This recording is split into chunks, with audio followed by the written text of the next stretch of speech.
Assalamualaikum warahmatullahi wabarakatuh. Perkenalkan, saya Alfian Ahmad Zahir, mahasiswa Universitas Proklamasi 45 jurusan Psikologi.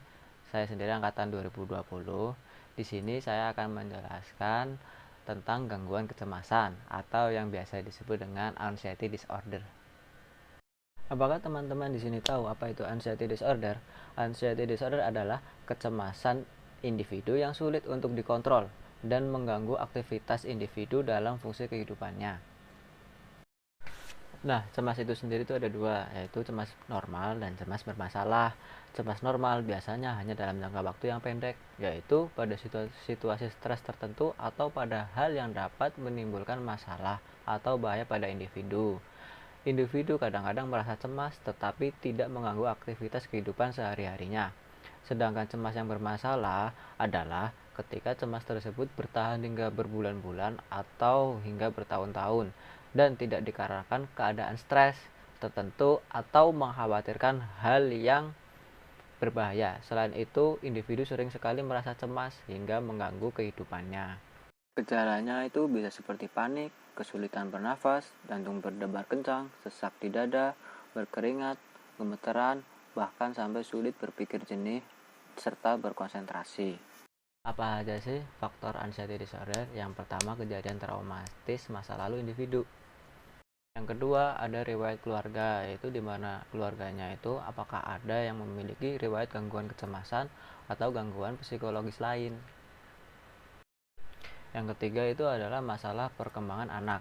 Dan yang keempat adalah pengaruh alkohol atau obat-obatan. Serta yang kelima adalah masalah medis atau gangguan kejiwaan. Nah, kemudian itu ada beberapa jenis gangguan kecemasan. Yang pertama itu generalized anxiety disorder, yaitu ketegangan dan kekhawatiran tentang sebuah peristiwa atau kegiatan yang terjadi dalam waktu sedikitnya itu 6 bulan. Nah, yang kedua itu adalah gangguan panik. Apa itu gangguan panik? Gangguan panik yaitu kecemasan yang ditandai dengan serangan panik spontan. Dan yang ketiga itu gangguan fobik. Apa itu gangguan fobik? Yaitu ketakutan yang menetap hebat dan irasional terhadap suatu objek. Kemudian ada OCD. OCD adalah Obsessive Compulsive Disorder, yang merupakan gangguan kecemasan yang ditandai adanya suatu obsesi yang mendorong seseorang untuk melakukan aksi tertentu secara berulang. Yang kelima itu ada gangguan stres pasca trauma. Gangguan yang ditandai dengan kegagalan untuk pulih setelah mengalami atau menyaksikan peristiwa mengerikan.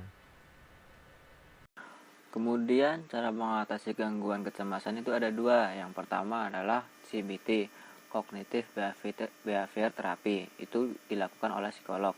Dan yang kedua adalah obat-obatan dari psikiater. Itu semua harus dilakukan oleh para ahlinya. Tetapi kita juga dapat melakukan hal yang mendukung pengobatan tersebut. Adapun beberapa hal yang dapat dilakukan di rumah antara lain. Yang pertama adalah tenangkan pikiran dengan meditasi atau beribadah. Yang kedua, berendam air hangat untuk merelaksasikan otot yang menegang. Kemudian berolahraga selama kira-kira setengah jam. Terus menggunakan minyak esensial untuk pijat serta aromaterapi pengantar tidur. Bisa juga dengan melakukan hobi yang disukai atau mencoba hal baru yang belum pernah dilakukan. Dan juga kita harus bercerita dengan orang yang kita percaya dan jangan ragu untuk berkonsultasi dengan dokter ataupun psikolog. Demikian video yang bisa saya sampaikan. Semoga itu semua bisa bermanfaat bagi kalian semua. Serta jangan lupa untuk selalu jaga kesehatan dan jangan lupa untuk bahagia. Wassalamualaikum warahmatullahi wabarakatuh.